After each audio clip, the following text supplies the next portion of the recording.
Hello students, welcome to chemical science. और आज हम सिंपल हार्मोनिक मोशन के लेक्चर को और आगे की ओर बढ़ाते हैं। तो सिंपल हार्मोनिक मोशन के लेक्चर में हमने क्या डिस्कस किया था? This is the equation of या differential equation of simple harmonic motion को हमने देखा था student. Double derivative of displacement, ठीक है, plus omega square x equal to zero. ये हमारे पास एक differential equation of simple harmonic motion था। तो साथ ही स्टूडेंट हमारे पास जो ओमेगा टर्म लिखा है ये हमारे पास था, दिस इज के बाई एम। ओके, इसको हम इस तरीके से लिखेंगे, omega square is written as K by M. और साथ ही इसका सॉल्यूशन देखा था स्टूडेंट, हमारे पास सॉल्यूशन आया था x equal to a sine omega t plus five. ठीक है, अब देखिए स्टूडेंट, वन बाय वन ये हमारे पास displacement of particle from the mean position हमें मिल गया है। ठीक है, this is the solution of differential equation. अगर हम इसको डायग्रामेटिक वे में समझने की कोशिश करें student, this is our mean position. Okay, this is mean position, या इसको बोलेंगे हम स्टेबल इक्विलिब्रियम पोजीशन। ठीक है, मीन पोजीशन। और लेट सपोज दैट ये हमारे पास जिस पाथ में हमारे पास पार्टिकल या ऑब्जेक्ट ऑसिलेशन करेगा, सिंपल हार्मोनिक मोशन को परफॉर्म करेगा, वो हमारे पास पाथ है। ठीक है, लेट सपोज दैट हमारा पार्टिकल किसी इंस्टेंट पर, एट एनी इंस्टेंट इस लोकेशन पर है। मान लेते हैं मीन पोजीशन से इसका जो डिस्प्लेसमेंट है वो x है। तो इसी x को हमने यहाँ पर फाइंड आउट किया है। सो स्टूडेंट, अगर हम बात करें इस डिस्प्लेसमेंट का मैक्सिमम वैल्यू, ठीक है, इस डिस्प्लेसमेंट का मैक्सिमम वैल्यू वो क्या होगा, और उसी मैक्सिमम वैल्यू ऑफ डिस्प्लेसमेंट को हम कहते हैं स्टूडेंट एम्पलीट्यूड। तो वन बाय वन हम इन सभी चीजों को यहाँ पर डिस्कस करते हैं स्टूडेंट। जैसे हमारे पास, हम फर्स्ट ऑफ ऑल डिस्कस करेंगे एम्पलीट्यूड। क्लियर है स्टूडेंट? फर्स्ट हम एम्पलीट्यूड को डिस्कस करेंगे, फिर हम फेज कांस्टेंट को डिस्कस करेंगे स्टूडेंट, फिर वन बाय वन हम स्टूडेंट यहाँ पर velocity, acceleration and relation between velocity, acceleration and displacement को डिस्कस करेंगे। आज का लेक्चर हमारा सिर्फ यही होने वाला है। तो स्टूडेंट, एम्पलीट्यूड को हम इस तरीके से डिफाइन कर सकते हैं, the maximum value of displacement. तो कैसे डिफाइन करते हैं?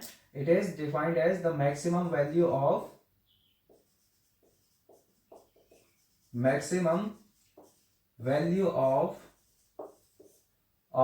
डिस्प्लेसमेंट। क्लियर है स्टूडेंट? ठीक है, इतना समझ लीजिए कि इसको हम एम्पलीट्यूड कहते हैं। अब देखिए इसको किस तरीके से हम समझें, इस मैथमेटिकल इक्वेशंस को हम यहाँ पर समझने की कोशिश करते हैं। हमारे पास देखिए, जो साइन की वैल्यू है, अगर मैं आपसे एक चीज क्वेश्चन पूछूं तो बताइए हमारे पास साइन की वैल्यू मैक्सिमम और मिनिमम कितनी हो सकती है? साइन की वैल्यू हमारे पास मैक्सिमम +1 हो सकती है और साइन की मिनिमम वैल्यू -1 हो सकती है। तो वन बाय वन इन चीजों को हम यहाँ पर लिखते हैं। तो हमारे पास जो sign omega t plus five है, इसका वैल्यू हो सकता है प्लस और -1। हमारे पास जो एम्पलीट्यूड है, एम्पलीट्यूड को किस तरीके से डिफाइन करेंगे student? Maximum value of displacement. अब देखिए, अगर हमारे पास ये मीन पोजीशन है स्टूडेंट, ये मीन पोजीशन को हम एज अ ओरिजिन कंसिडर कर सकते हैं। ठीक है, या ओ पॉइंट से डिनोट किया ओरिजिन। तो ओरिजिन से राइटवर्ड डायरेक्शन में जो भी डिस्टेंसेस हम लेते हैं कन्वेंशन के थ्रू, वो पॉजिटिव लेते हैं, और इस ओरिजिन से लेफ्टवर्ड डायरेक्शन में जो भी डिस्टेंसेस हम लेते हैं उसको हम नेगेटिव कंसिडर करते हैं। ठीक है, अगर हमारे पास पार्टिकल किसी इंस्टेंट पर इस लोकेशन पर है, इस लेफ्टवर्ड डायरेक्शन में है, तो हम इसका displacement from the mean position क्या लेंगे? नेगेटिव में लेंगे। ठीक है, अगर राइटवर्ड डायरेक्शन में होगा तो पॉजिटिव लिखेंगे। मे बी पार्टिकल, मैं ऐसा कहता हूं कि पार्टिकल मैक्सिमम यहां तक जा सकता है और राइटवर्ड डायरेक्शन में पार्टिकल इस डायरेक्शन में जा सकता है। हम इसको कहेंगे इसका amplitude. This is -a and this is +a। ठीक है, तो ये हमारे पास एक तरीके से हो गया maximum displacement of particle from the mean position और स्टेबल इक्विलिब्रियम पोजीशन, जहां तक वो जा सकता है और दोबारा अपनी पोजीशन पर आने की कोशिश करेगा। इसको आप इस तरीके से कंपेयर कर सकते हैं स्टूडेंट, एक बाउल कंसिडर कर सकते हैं।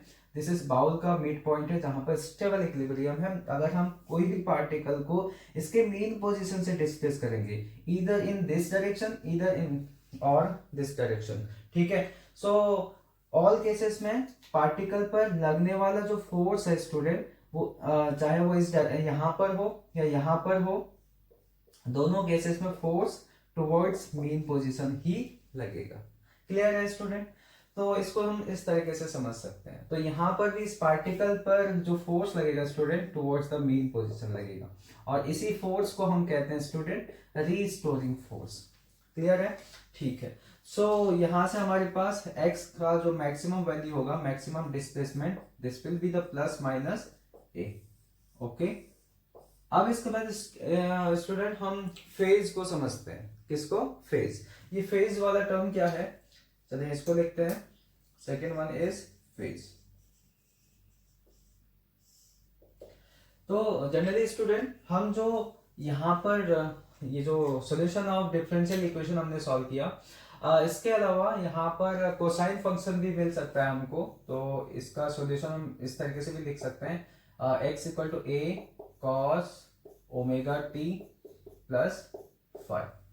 क्लियर है स्टूडेंट? ये हमारे पास एक सॉल्यूशन ऑफ डिफरेंशियल इक्वेशन है। यहाँ हम इसको एक सिंपल हार्मोनिक मोशन का जो डिस्प्लेसमेंट है, डिस्प्लेसमेंट को हम कोसाइन फंक्शन के फॉर्म में भी लिख सकते हैं। अगर हम इन दोनों को कंबाइंडली कहें तो these are called sinusoidal function. ठीक है, इसकी बात मैंने पहले लेक्चर्स में भी की थी कि हमारे पास जो सिंपल हार्मोनिक मोशन का डिस्प्लेसमेंट होता है, डिस्प्लेसमेंट इक्वेशन, वो एक साइनसोइडल वेव होती है। ठीक है, सो यहाँ से फेज को हम समझने की कोशिश करते हैं स्टूडेंट। तो फेज हमारे पास द आर्ग्यूमेंट ऑफ साइन और कोसाइन फंक्शन। ठीक है, आर्ग्यूमेंट क्या होता है? तो आर्ग्यूमेंट मतलब हमारे पास ये साइन और कोसाइन फंक्शन है, और इसके आर्ग्यूमेंट में यानी एंगल हमें क्या गिवन है, उसको हम फेज कहते हैं। ठीक है, so the argument of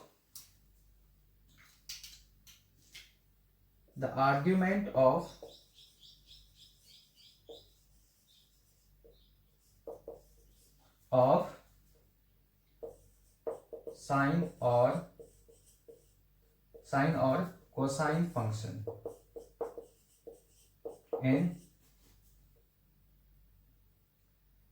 in displacement equation, हम इस तरीके से कह सकते हैं। ठीक है, सो हमारे पास जो फेज होगा स्टूडेंट, हम फेज को इस तरीके से लिख सकते हैं, this is omega t plus 5, this is our phase. Clear है? अब इसके बाद अगर हम फेज कांस्टेंट की बात करें, तो फेज कांस्टेंट क्या होगा स्टूडेंट? फेज कांस्टेंट, तो फेज कांस्टेंट को हम इस तरीके से डिफाइन कर सकते हैं। इनिशियली जब हमारा टाइम 0 था, जब टाइम इक्वल टू 0, तब हमारा जो फेज होगा, देन जो हमारा फेज होगा वो क्या होगा? 5 होगा, और इसी फेज को हम कहते हैं phase constant. This is called phase constant. Clear है स्टूडेंट? विजिबल है क्या ये चीज? या ओके, विजिबल है। ठीक है, तो this is called phase constant. इस तरीके से समझ सकते हैं, जब हमारे फेज कांस्टेंट फेज ही है, कब? जब हमारे पास टाइम 0 है, यानी हम इनिशियल कंडीशन को कह सकते हैं। ठीक है, सो जब t इक्वल टू 0 होगा, फेज हमारे पास क्या हो जाएगा? 5 हो जाएगा। तो और इसी 5 को हम कहते हैं फेज कांस्टेंट। सो स्टूडेंट, इसके बाद नेक्स्ट हम डिस्कस करने वाले हैं पीरियोडिक टाइम। ठीक है, सो पीरियोडिक टाइम को डिस्कस करने के लिए हम इसको यहां से रिमूव कर लेते हैं, और पीरियोडिक टाइम को एक्सप्लेन करने के लिए भी हम इसी डिस्प्लेसमेंट इक्वेशन का यूज करेंगे। Once we get a displacement of a particle from the mean position, we can easily find its time of period and velocity, acceleration, energy. Okay, so everything we can find. So next one is period of time.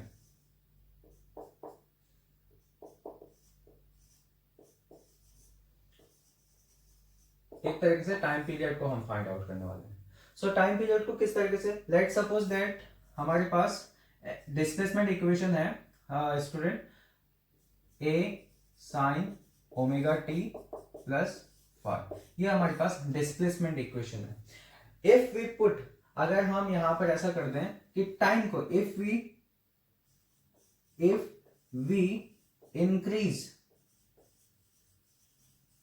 Increase time bye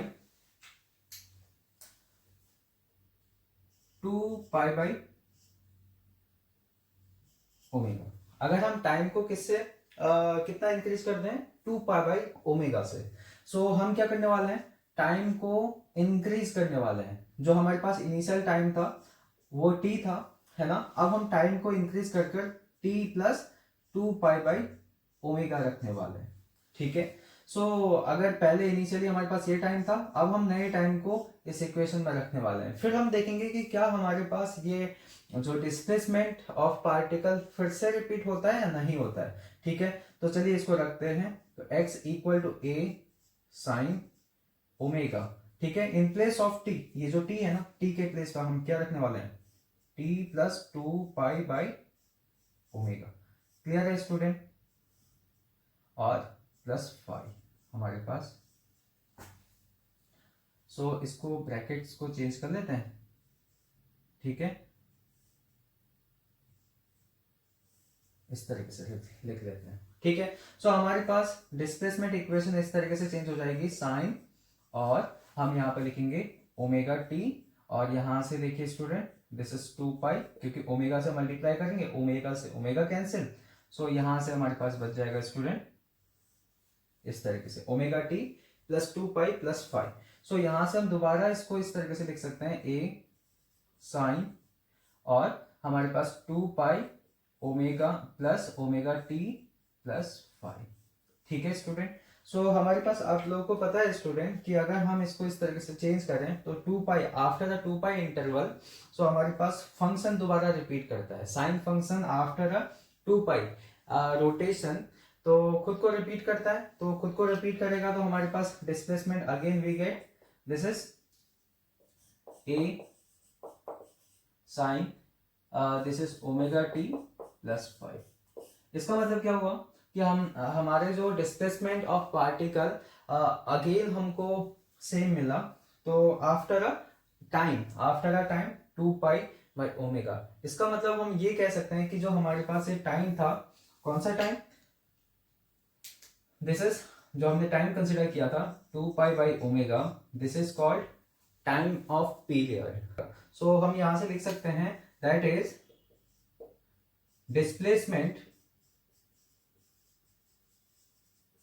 repeats itself after a time interval 2 pi by omega and called period of time, period of time, या इसको time period भी कह सकते हैं। Clear है student, इसको हम बोल सकते हैं टाइम पीरियड कह सकते हैं। सो यहां से स्टूडेंट हम कुछ और रिलेशंस को यहां पर प्रूफ करने वाले हैं। तो रिलेशंस को कैसे प्रूफ करेंगे, सो वन बाय वन हम इन सभी चीजों को डिस्कस कर लेते हैं। तो हमें पता चल गया स्टूडेंट कि हमारे पास टाइम पीरियड का एक्सप्रेशन 2 पाई बाई ओमेगा रहता है, ठीक है। तो इसी एक्सप्रेशन को हम आगे क्यों फर्दर प्रोसीड करते हैं और इसी का यूज करते हैं। और इससे पहले हमने एक टर्म और जाना था कि ओमेगा इक्वल टू के बाई एम। इन दोनों रिलेशंस को यूज करते हुए हम एक नया एक्सप्रेशन लिखने वाले हैं, किसका, टाइम पीरियड का, ठीक है। इन टर्म्स ऑफ डिस्प्लेसमेंट, है ना, in terms of acceleration, in terms of spring constant, या जिसको फोर्स कांस्टेंट कहते हैं, इन सभी के टर्म्स में हम लिखने वाले हैं, है ना। So new expression of time period. So हमारे पास student we know the omega square, so हमें पता है ओमेगा स्क्वायर को हम लिखते हैं दिस इज के बाई एम। सो यहां से हम ओमेगा को लिख सकते हैं स्टूडेंट स्क्वायर रूट ऑफ के बाई एम। इतना क्लियर है।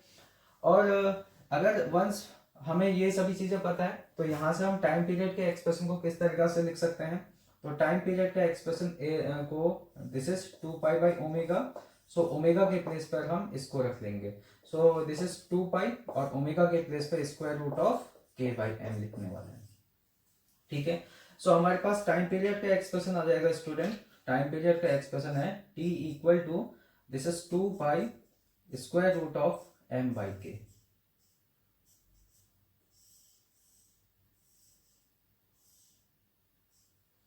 ठीक है, तो इसको इन वर्ड्स में हम इस तरीके से लिख सकते हैं कि हमारे पास जो टाइम पीरियड का फॉर्मूला है दिस इज 2 पाई, और यहां पर लिख सकते हैं हमारे पास mass of particle divide by, हम यहां पर लिख सकते हैं स्प्रिंग कांस्टेंट, या हम इसको force constant, force constant. Clear है स्टूडेंट? या इसको लिख सकते हैं फोर्स पर यूनिट डिस्प्लेसमेंट, या इसको लिख सकते हैं हम force per unit displacement. Clear है स्टूडेंट? अब देखिए स्टूडेंट, इसमें कुछ चेंजेस हमें करने हैं, तो चेंजेस किस तरीके से करेंगे?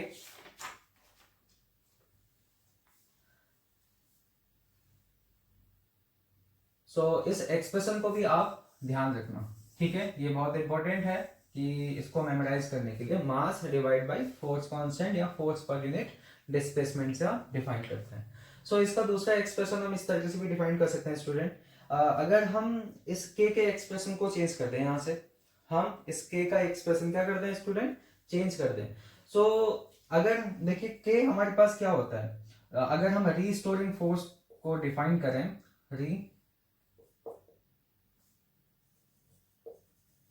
रीस्टोरिंग फोर्स, रीस्टोरिंग फोर्स का एक्सप्रेशन होता है हमारे पास स्टूडेंट F इक्वल टू के एक्स। ठीक है, मैग्नीट्यूड के फॉर्म में लिख रहा हूं मैं, यहाँ पर डायरेक्शन को मेंशन नहीं कर रहा हूँ, फोर्स। यहाँ से स्टूडेंट हम क्या लिख सकते हैं, हम इस फोर्स कांस्टेंट जो के है इसको लिख सकते हैं F डिवाइड बाई एक्स लिख सकते हैं, बिल्कुल। F क्या है हमारे पास? This is the force, restoring force, और इस फोर्स यानी अकॉर्डिंग टू न्यूटन्स लॉ हम F को लिख सकते हैं this is m into a और डिवाइड बाई एक्स, ऐसा कुछ लिख सकते हैं, बिल्कुल ऐसा हम लिख सकते हैं कि इस फोर्स के एक्सप्रेशन को, फोर्स ऑन अ पार्टिकल है तो फोर्स को हम according to Newton second law for a constant mass के लिए क्या लिख सकते हैं? F equal to mass into acceleration. ये एक्सप्रेशन इस तरीके से हो जाएगा। अब इस एक्सप्रेशन को उठाकर हमें यहाँ पर रख देना है ना, इस एक्सप्रेशन को उठाकर अगर हम यहाँ पर रख देंगे तो हमारे पास नया एक्सप्रेशन किस तरीके से आएगा, देखिए स्टूडेंट। तो नए एक्सप्रेशन को हम यहां पर लिखने वाले हैं। नए एक्सप्रेशन में हमारे पास आ जाएगा this is T equal to 2 pi square root of, और m हमारे पास पहले से है, और इन प्लेस ऑफ के हम रखने वाले हैं M A divide by X. This is M A divide by X. ठीक है, यहां से हमारे पास m से m कैंसिल आउट हो जाएगा स्टूडेंट, और ये जो x है ये सबसे ऊपर मल्टीप्लाई हो जाएगा न्यूमरेटर में। हमारे पास आ जाएगा student 2 pi square root of x divide by a. यहां से हम इस तरीका से डिफाइन कर सकते हैं स्टूडेंट कि हमारे पास जो टाइम पीरियड होगा this is 2 pi square root of, inwards लिख रहा हूं, this is displacement of particle, displacement divide by acceleration of particle. Clear है स्टूडेंट? तो हमारे पास एक टाइम पीरियड का एक्सप्रेशन एक और आ गया, that is in this form. Note point है हमारे पास, time period is independent of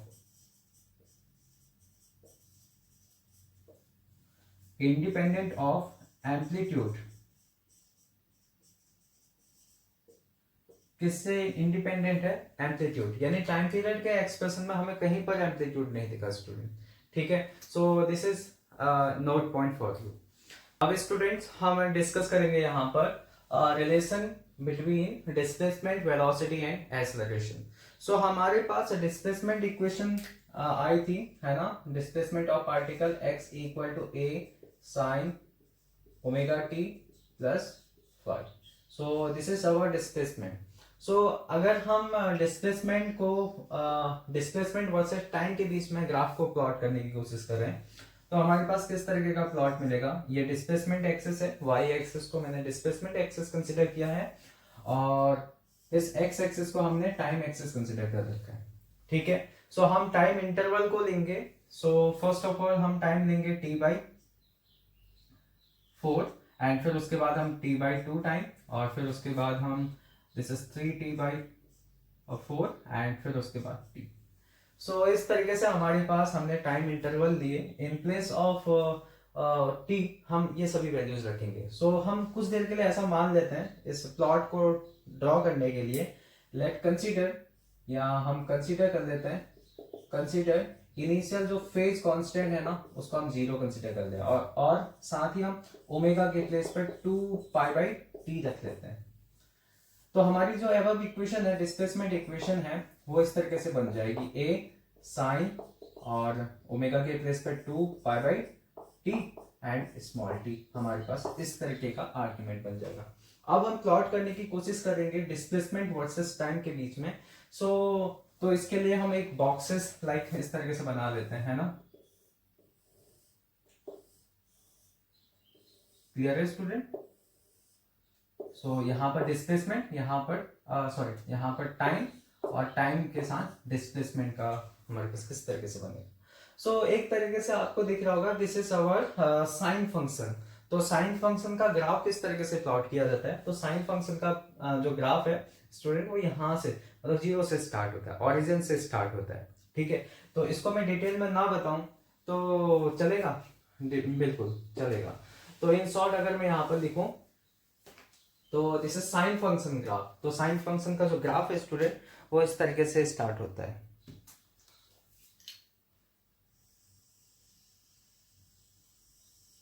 ठीक है, this is sine function graph. तो इसमें देखिए स्टूडेंट हमारे पास एम्पलीट्यूड क्या है, a है। सो दिस इज एम्पलीट्यूड, ये हमारे पास एम्पलीट्यूड है, maximum displacement from there mean position. ठीक है, ये डिस्प्लेसमेंट है, तो ये हमारे पास डिस्प्लेसमेंट -x में है, और सॉरी इसको इस तरीके से लिख सकते हैं, ये -a डिस्प्लेसमेंट है मैक्सिमम, ये ठीक है एम्पलीट्यूड, और ये +a। क्लियर है स्टूडेंट। यहाँ पर भी देखिए हमारे पास इस तरीके से हमारे पास डिस्प्लेसमेंट चेंज होगा। सो इसके बाद अगर हम स्टूडेंट किसको डिस्कस करें, हम वेलोसिटी का एक्सप्रेशन।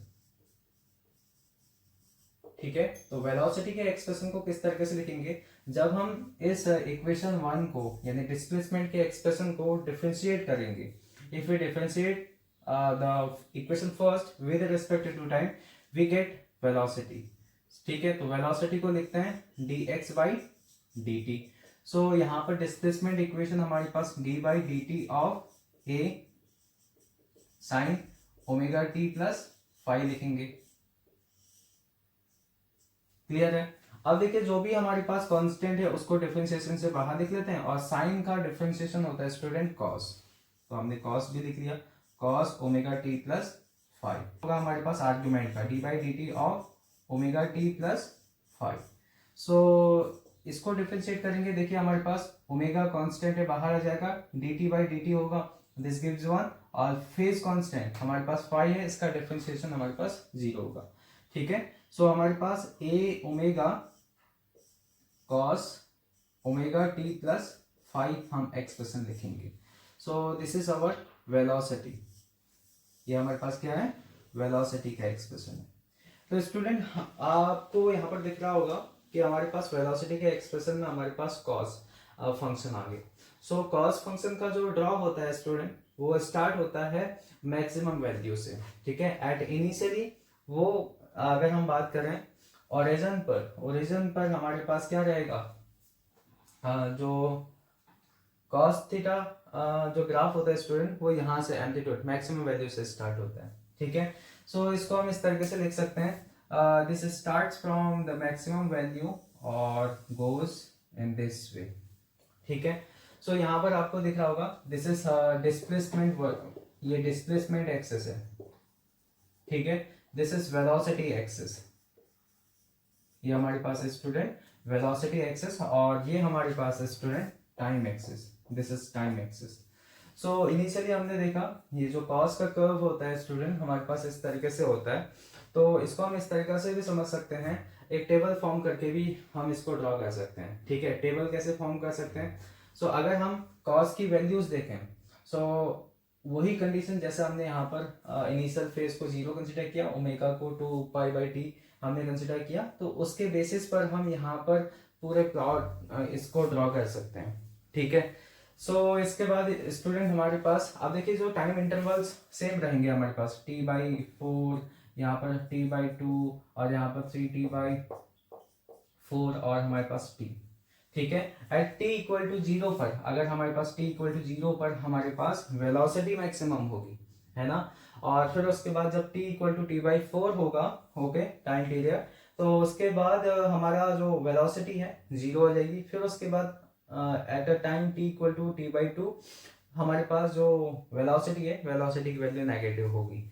सो हम इसको कह सकते हैं कि this is the value, this is a omega, ये जो एम्पलीट्यूड है ना, दिस इज ए ओमेगा, और ये भी हमारे पास ए ओमेगा रहेगा। क्लियर है स्टूडेंट इतना?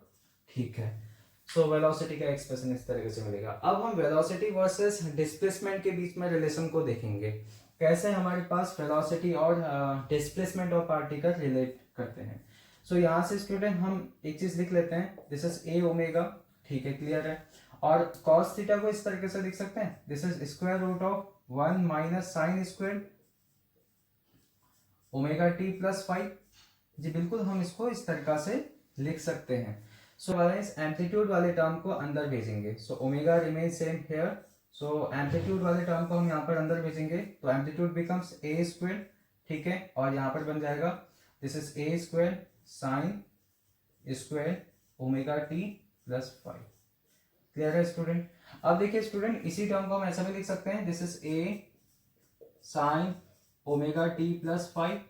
जी बिल्कुल ऐसा लिख सकते हैं, और होल स्क्वायर लिखेंगे, this is a square. Clear है? This is the expression of velocity. तो वेलोसिटी का एक्सप्रेशन हमारे पास इस प्रकार से आएगा। सो इसके बाद हम क्या लिख सकते हैं, इस टर्म को क्या लिख सकते हैं, this is written as displacement. ये देखिए a sine omega t plus 5, और इसके प्लेस पर हम इसको फर्दर लिख सकते हैं। तो अगले स्टेप को हम यहाँ पर लिख लेते हैं, अगला स्टेप यहाँ पर लिख लेते हैं। ठीक है, सो वेलोसिटी का एक्सप्रेशन किस तरीके से आया student, this is omega, okay, square root of a square minus x square.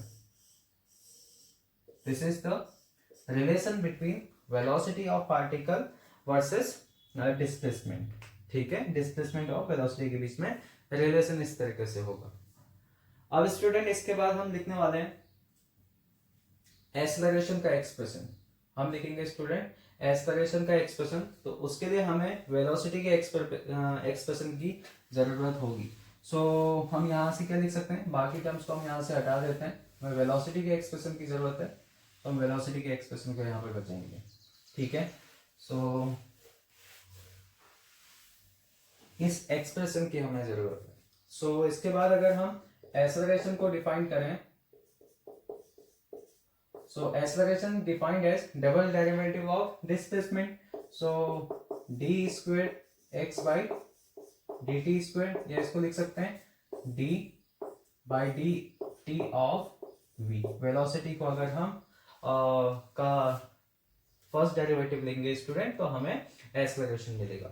सो यहाँ से वेलोसिटी के एक्सप्रेशन को हम लिख लेते हैं, this is t by d t of velocity का expression, this is a omega cos omega t plus 5। Clear है?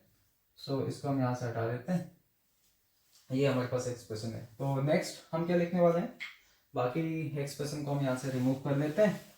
सो हमारे पास रिलेशन आएगा student a equal to, this is जो भी कांस्टेंट है इंटीग्रेशन डिफरेंशिएशन से बाहर।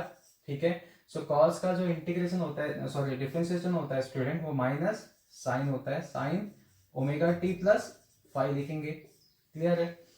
अब उसके साथ हमें डिफरेंशिएशन करना होगा स्टूडेंट, किसका, ओमेगा टी प्लस 5, इस आर्ग्यूमेंट टर्म का।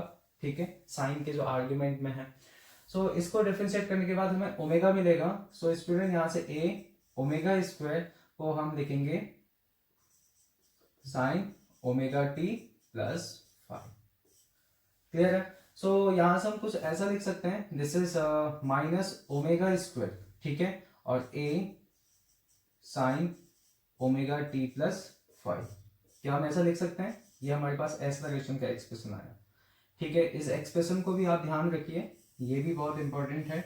इसके बेसिस पर हम यहाँ पर प्लॉट ड्रॉ करने वाले हैं। तो एक्सेलरेशन के एक्सप्रेशन में हमारे पास देखिए स्टूडेंट, हमारे पास क्या आया? साइन फंक्शन आया, ठीक है, और उसका जो एम्पलीट्यूड है वो नेगेटिव है। इसका एम्पलीट्यूड क्या है स्टूडेंट? ये होल टर्म हमारे पास एम्पलीट्यूड है, तो एम्पलीट्यूड नेगेटिव है, तो हमारे पास जो ग्राफ स्टार्ट होगा स्टूडेंट वो इस तरीके से स्टार्ट होगा, स्टार्ट्स फ्रॉम नेगेटिव।